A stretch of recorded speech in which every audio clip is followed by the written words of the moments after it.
आ रहे हैं। आप सब लोगों को मेरा नमस्कार। एक अत्यंत गंभीर, चिंताजनक और महत्वपूर्ण मुद्दे पर आपके सामने आए हैं। कितनी भी ध्यान बटाने की कोशिश करी जाए, राष्ट्रीय सुरक्षा से ज्यादा, हमारी भूभागीय अखंडता से ज्यादा जरूरी दूसरा कोई भी मुद्दा नहीं हो सकता है। 3 दिसंबर को आज हम लोग ये प्रेस वार्ता कर रहे हैं। आप सबको याद होगा 15 नवंबर 2022, आज से ठीक 18 दिन पहले इंडोनेशिया की राजधानी बाली में मुस्कुराते हुए, हाथ मिलाते हुए, गलबैयां करते हुए, बड़ी आत्मीयता से लाल शर्ट पहनकर प्रधानमंत्री मोदी शी जिनपिंग से, चीन के राष्ट्रपति से मिल रहे थे। 18 दिन के बाद अत्यंत व्यथित, अत्यंत विचलित करने वाली खबरें आ रही हैं और उनके मुताबिक उत्तरी डेप्सांग में, उस इलाके में जहां पर चीन ने घुसपैठ करी हुई है और उसकी घुसपैठ बरकरार है, चीन ने वहां पर 200 स्थायी शेल्टर बना लिए हैं। ये 200 स्थायी शेल्टर एलएसी से 15 से 18 किलोमीटर के अंदर हमारी जमीन में गाड़े गए हैं, हमारी जमीन में खड़े किए गए हैं और ऐसा लगता है कि अपने अतिक्रमण और घुसपैठ के बाद चीन यहां पर स्थायी रूप से रहने की फिराक में है। हम सबका मानना है कि यह हमारी भूभागीय अखंडता, हमारी राष्ट्रीय सुरक्षा, हमारे बॉर्डर्स की सुरक्षा के लिए बहुत बड़ा खतरा है। आपको ज्ञात होगा कि यह शेल्टर जो है, सैनिकों को हाड़ कांपते हुए जाड़े से बचने के लिए लगाए जाते हैं। ऐसे शेल्टर भारतीय सेना सियाचिन के ग्लेशियर में लगाती है और वही काम चीन ने यहां पर किया है। इनसे तापमान नियंत्रित किया जा सकता है, स्थायी रूप से सैनिक उस जगह पर रह सकते हैं। लेकिन इन तमाम विचलित करने वाली खबरों के बीच में सुई पटक सन्नाटा है मोदी सरकार की तरफ से। एक शब्द नहीं बोला जा रहा है, एक वक्तव्य नहीं आया है मोदी जी का, एक वक्तव्य नहीं आया है सरकार का, ना विदेश मंत्रालय का। इस मुद्दे पर मानो सांप सूंघ गया हो पूरी की पूरी सरकार को। और याद रखिएगा, कुछ चरण चुंबक आपका ध्यान भटकाने की कोशिश जरूर करेंगे, लेकिन डेप्सांग और डेमचौक दोनों में चीनी घुसपैठ हुआ है, अतिक्रमण किया हुआ है। उनकी मौजूदगी के कारण भारतीय सेना आज patrolling point 10, patrolling point 11, patrolling point 12, 13 और 14 तक गश्त नहीं कर पा रही है। और खबरों के ही मुताबिक, जिसकी पुष्टि तमाम सैन्य अधिकारियों ने करी है, खबरों के ही मुताबिक हम उन पेट्रोलिंग पॉइंट्स तक ना गश्त कर पा रहे हैं और जो नया बफर जोन है वो हमने अपने ही पेट्रोलिंग पॉइंट तक बनाने का भी दुष्कर्म किया है। अब आपको याद होगा कि इस पर हम लोगों ने पहले भी इस मंच से बात करी और फिर से उसको दोहरा देते हैं कि ये डेप्सांग का इलाका इतना स्ट्रेटेजिक, इतना सामरिक क्यों है। ये वही इलाका है जहां से होकर हमारे टैंक ऊपर जाते हैं, ये वही इलाका है जहां से आपूर्ति होती है सियाचिन में हमारी सेना के लिए, ये वही इलाका है जहां से कुछ दूरी पर डीबीओ की हवाई पट्टी, और ये वही इलाका है जहां पर बेल्ट एंड रोड इनिशिएटिव के चलते चीन जो है वो एक बड़ा हाईवे बना रहा है। तो हर तरह से, सरहद की सुरक्षा से, भूभागीय अखंडता से, राष्ट्रीय सुरक्षा से, ये अत्यंत स्ट्रेटेजिक, अत्यंत महत्वपूर्ण इलाका है। इसके साथ खिलवाड़ रत्ती भर भी नहीं हो सकता है। लेकिन मुद्दे सिर्फ ये नहीं है, ये कुछ सैटेलाइट इमेजेस हैं जो हम आपके साथ अभी साझा कर लेंगे। कैमरे के लिए दिखा दे रही हूँ, ये सैटेलाइट इमेजेस अभी हम आपके साथ साझा करेंगे, कलर्ड में और उभर कर आएंगी। इन सैटेलाइट इमेजेस के मुताबिक कुछ और गंभीर और कुछ और तथ्य सामने आ रहे हैं। पैंगोंग त्सो झील के बगल में चीनी निर्माण, जिसमें पीएलए का डिवीजन मुख्यालय, गैरिसन, आर्टिलरी और एंटी एयरक्राफ्ट गन के लिए, हथियार के लिए आश्रय बनाया गया है। 2 साल में बनाए गए बख्तरबंद इस सैटेलाइट इमेज के माध्यम से दिख रहे हैं। इतना ही नहीं, वहां पर एक नए रेडोम, एक गुंबद नुमा स्ट्रक्चर होता है, नए रेडोम का निर्माण किया गया है। 2 माइक्रोवेव टावर लगे हैं। पैंगोंग त्सो झील के पास अतिरिक्त बड़े पैमाने पर जो चीनी निर्माण चल रहा है वो इस सैटेलाइट इमेज से साफ होता जा रहा है। इस सैटेलाइट इमेज से यह भी पता चला है कि रेडोम, जिसका मैंने जिक्र किया, जो गुंबद नुमा एक स्ट्रक्चर बनाया है, उसके कुछ ही दूर 10 किलोमीटर की दूरी पर एक पुल का निर्माण लगभग पूरा हो चुका है। इस पुल के दोनों तरफ डेक है। इससे आने जाने में चीन की सेना को, उनके सैनिकों को त्वरित सुविधा होगी। अब यह सब क्यों हो रहा है? क्योंकि हमारे सेना का शौर्य और पराक्रम तो ऐसा है कि लोगों की रूह कांप जाए। लेकिन यह सब शायद मोदी जी के मौन, शायद मोदी जी के चुप रहने, शायद मोदी जी की जो क्लीन चिट दी गई थी, कोई घुसा हुआ नहीं है, उसी से चीन का दुस्साहस लगातार बढ़ रहा है। क्योंकि ये बेधड़क विस्तारवाद, ये निर्लज्ज घुसपैठ चीन तभी कर सकता है जब हमारी सरकार और हमारे प्रधानमंत्री मूक दर्शक बने हुए हैं। आंखों पर पट्टी बांधकर और मुंह में दही जमाकर अगर सोचा जाए कि इस समस्या का निवारण हो जाएगा, तो वो निवारण नहीं होगा। आप सेना के मनोबल के साथ खिलवाड़ जरूर कर रहे हैं मोदी जी। ये हम जरूर इस मंच से और तमाम और मंचों से कहते हैं। आपको बड़ी दिक्कत हो जाती है, छुई मुई बन जाता है, कोई आपको कह दे, आपकी पूरी ट्रोल सेना लग जाती है। लेकिन क्या देश से बड़े हैं आप? इस देश की भूभागीय अखंडता पर आज खतरा मंडरा रहा है। तमाम रिपोर्ट के मुताबिक चीन हमारे घर में घुसकर बैठा हुआ और हमारे घर में घुसकर अब स्थायी शेल्टर बना रहा है, और आप एक शब्द नहीं बोल रहे हैं। और आप चुंबक और आपकी ट्रोल आर्मी और सारा वो प्रोपेगेंडिस्ट चुप है। आप इस देश से बड़े हो गए। इसलिए हमारे कुछ सवाल हैं, और वो सवाल हम तब तक पूछेंगे जब तक जवाब ना मिल जाए। स्थायी शेल्टर और स्ट्रक्चर की इन खबरों पर मोदी जी चुप क्यों है? इसकी अनदेखी क्यों करी जा रही है? क्या चीन की हरकतों से सरकार अनभिज्ञ है या जानबूझकर चुप बैठी है? हमारी जमीन में बने इन शेल्टरों और स्थायी ढांचों को हटाने के लिए क्या कार्रवाई की जा रही है? डेप्सांग और डेमचौक जैसे सामरिक इलाकों से चीनी सेना को खदेड़ने के लिए क्या कार्रवाई की जा रही है? सरकार सजग क्यों नहीं है? और मैं इन फर्जी राष्ट्रवादियों से यह जरूर पूछना चाहती हूं कि क्या राष्ट्रीय सुरक्षा को खतरे में डालना देशभक्ति है? क्या इस पे चुप रहना देशभक्ति? अगर है तो बोलिए, और अगर नहीं है तो शर्म कीजिए, कान पकड़िए, माफी मांगिए और आगे कार्रवाई कीजिए। और अंत में वो सबसे महत्वपूर्ण सवाल जो हर सैनिक पूछना चाहता है, जो हर सैन्य अधिकारी पूछना चाहता है, जो रक्षा विशेषज्ञ पूछना चाहते हैं, अप्रैल 2020 की यथावत स्थिति कब और कैसे बनेगी, उसके बारे में आप क्या कर रहे हैं? आप झूले झूलते रहेंगे चीनी राष्ट्रपति के साथ? साबरमती के तटों पे आपने खूब पींगे ली, महाबलीपुरम में आपने खूब शहनाई सुनी वेष्टी पहनकर, गलबैया कर कर। अभी बाली में भी आपने सारी मान्यताओं को, हमारे 20 सैनिकों की शहादत को भुलाकर खूब गलबैया करी। लाल आंख की जगह लाल शर्ट पहनकर खड़े हो गए स्वागत में शी जिनपिंग के। लेकिन सवाल यही है कि देश की भूभागीय अखंडता के साथ जब चीन ये दुस्साहस कर रहा है तो आप चुप क्यों हैं? I will make a very brief statement in English on an extremely urgent matter. On the 15th of November, exactly 18 days back, Mr. Modi had met Xi Jinping, the Chinese head of state.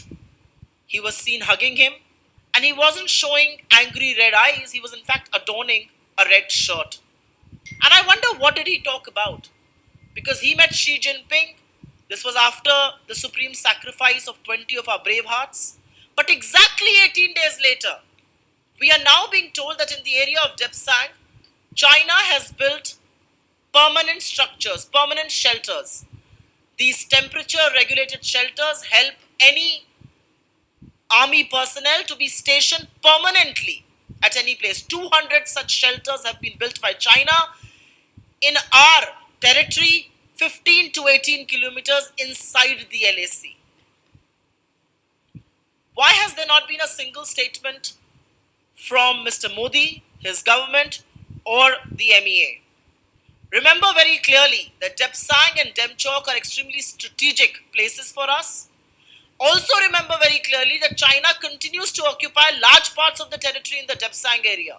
Patrolling point 10, 11, 12, 13, 14, even 16, we are not being able to patrol up to because we have made buffer zones in our own territory. We also want to tell you why is it strategic?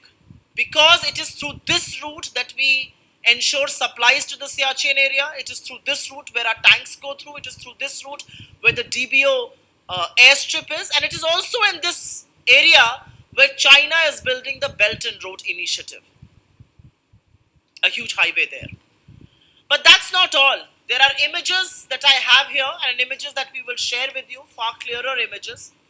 And these are all credible images, satellite images, that tell us that there is huge fortification that China is doing both on land and on sea.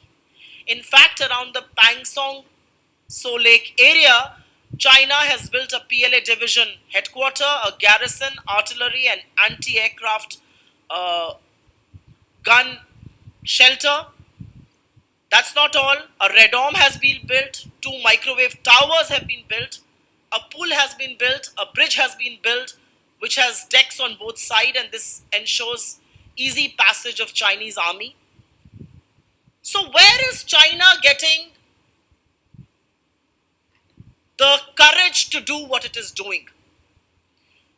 It is certainly not coming from our army, because our army can send people running for a cover any day that they want to and any day that they wish to. China is getting emboldened by the abject pin drop silence of Mr. Modi and the clean chit that the Prime Minister has given that nobody has entered our territory. There is no other reason why China can do and get away with what it is doing. Mr. Modi is very touchy about anything that's said to him, any questions that are asked to him. You ask him a small question, his entire troll army, the right-wing propagandists, some of his silly spokespersons come out in defense. But is Mr. Modi bigger than this country? Is Mr. Modi more important than India? Is Mr. Modi more important than our territorial integrity and the security of this nation and the security of our borders? Because if that is not so, then why is he quiet as China does what it does? We have only 5 questions for the Prime Minister.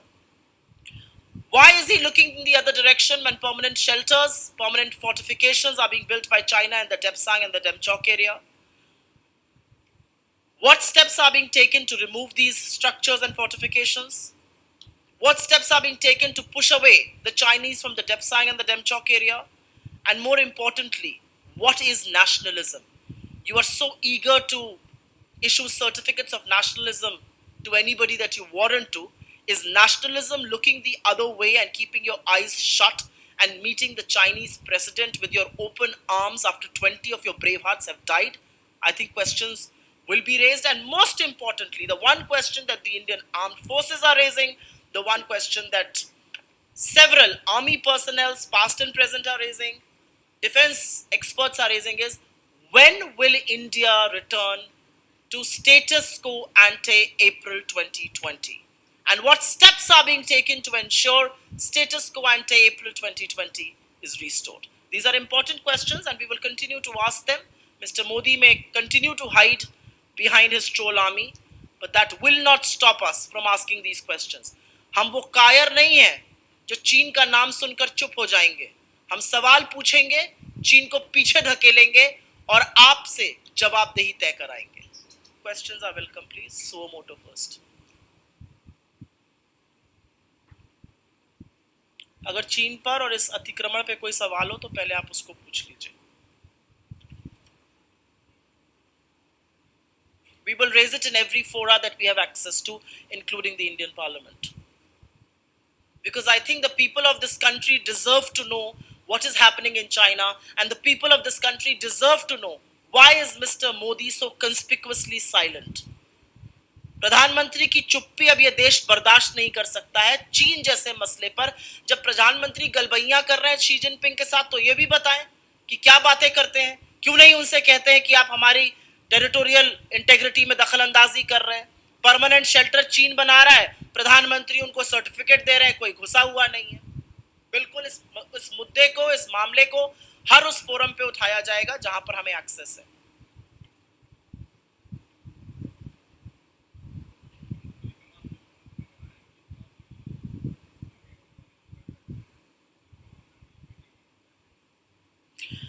मुझे पूरा विश्वास है कि core commander की meeting में यह मामला उठाया जाएगा। मुझे पूरा विश्वास है कि अभी तक जितनी भी कोर कमांडर की मीटिंग्स हुई हैं उसमें त्वरित और महत्वपूर्ण फैसले लिए गए हैं। हमें अपनी सेना के शौर्य और पराक्रम पर ही तो पूरा विश्वास है। हम सवाल तो इस सरकार की चुप्पी से उठा रहे हैं, क्योंकि इनकी चुप्पी सेना के मनोबल को कमजोर करती है। जब हमारे सैन्य अधिकारी और 20-20 सैन्य अधिकारी जब अपना सर्वोच्च बलिदान देते हैं और प्रधानमंत्री जाकर शी जिनपिंग से गलबैयां करते हैं और एक शब्द नहीं बोलते हैं, तो इनके मनोबल के साथ क्या खिलवाड़ होता है ये मुझसे बेहतर आप बता सकते हैं। जब प्रधानमंत्री 20 सैनिकों की शहादत के बाद कहते हैं कि कोई घुसा हुआ नहीं था गलवान में, तो इन सैनिकों की शहादत पर और इनके परिवारों पर क्या बीतती है, कभी किसी ने सोचा है? जब सैन्य पराक्रम और शौर्य के चलते हम स्ट्रेटेजिक जगहों पर कब्जा करते हैं और वहां से पीछे हटा दी जाती है ये सेना, तो इन पर क्या बीतती है, कभी किसी ने सोचा है? जिस पेट्रोलिंग पॉइंट तक हम गश्त करते थे वहां से पीछे हटाकर उसको बफर जोन बना दिया जाता है, कभी सोचा है क्या बीतती है सेना पर? आपको क्या लगता है सेना पर क्या बीतती है? जब चीन पर आंख में धूल झोंकने का काम मोदी जी करते हैं, कुछ ऐप बैन करके, और चीन को लगातार व्यापार बढ़ाकर देते जा रहे हैं। चीन सबसे बड़ा हमारा व्यापारी पार्टनर बन गया है। एक तरह से देखिए तो चीन का यह अतिक्रमण तो फंड मोदी जी कर रहे हैं। कोई और सवाल इस मुद्दे पर? ठीक है जी, बताएं।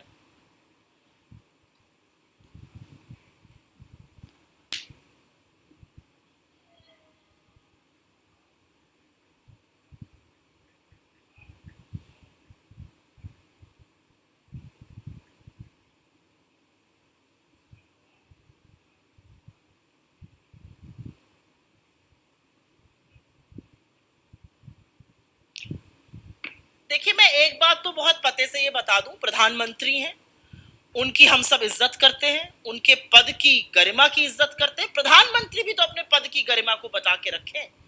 जब प्रधानमंत्री अपने पद की गरिमा को भूलकर उल जलूल बातें करते हैं, उल जलूल टिप्पणियां करते हैं, तो सुनने को भी तैयार रहे। हम उनकी बिल्कुल इज्जत करते हैं, लेकिन मैं आपसे पूछना चाहती हूं, ये छुई मुई बन के प्रधानमंत्री जी क्यों रहते हैं? आप छुई मुई है क्या? अरे आप देश के प्रधानमंत्री हैं, आपकी 10 आलोचना करी जाएगी, आपसे 10 सवाल पूछे जाएंगे।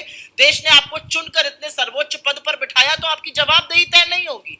एक सवाल पूछ लो तो प्रधानमंत्री की बेइज्जती कर रहे हैं, एक सवाल पूछ लो तो इसका बदला कौन देगा? अरे कब तक अपने बददिमाग प्रवक्ताओं के पीछे छुपे रहिएगा? और ये छुपे रहने की आदत छोड़ दीजिए, क्योंकि प्रधानमंत्री जब वैधव्य झेलती हुई हमारी प्रेसिडेंट को कांग्रेस की विधवा कहते हैं, और एक मां को जर्सी गाय कहते हैं, और एक पत्नी को 50 करोड़ की गर्लफ्रेंड कहते हैं, एक चुनी हुई मुख्यमंत्री के साथ दीदी और दीदी करते हैं, तब उनकी गरिमा कहां चली जाती है? कहां है प्रधानमंत्री पद की गरिमा जब वो अचार के डब्बे पर कहते हैं औरत की फोटो लगा दो, अचार बिकने लगेगा? कहां है प्रधानमंत्री पद की गरिमा की एक चुनी हुई सांसद को, अपने बगल में जो बैठी सामने बैठी हुई सांसद को सूप नखा कहते हैं? क्या है प्रधानमंत्री पद की गरिमा की प्रधानमंत्री को रेनकोट पहनकर नहाता हुआ कहते हैं? तो आप सब बोलिए और हम वो सहते रहें, और आपसे अगर एक भी तीखा सवाल पूछ लिया जाए तो आप छुई मुई हैं। अरे आप देश के प्रधानमंत्री हैं, हिंदुस्तान के प्रधानमंत्री हैं, थोड़ा सीना चौड़ा करिए और बातें सुनिए, आलोचना सुनिए। इस पद पर बैठा हुआ व्यक्ति आलोचना भी सुनता है, समाधान भी करता है। आप सिर्फ कभी अपने प्रवक्ता के पीछे, कभी ट्रोल आर्मी के पीछे, कभी सॉरी टू से जो पत्तलकार हैं, जो चरण चुंबक हैं, उनके पीछे छुपे रहते हैं। आप कुछ भी बोलिए तो वो लीला कर रहे हैं, हम कुछ बोले तो हम पाप कर रहे हैं। ये तो नहीं चल पाएगा। आप अपने पद की जितनी गरिमा दिखाइएगा, उतनी ही गरिमा से आपसे बात करी जाएगी। आप अपने पद की गरिमा प्रधानमंत्री रहते हुए खोइएगा तो आपका भी पद उस तरह की प्रतिष्ठा से विहीन होगा। धन्यवाद।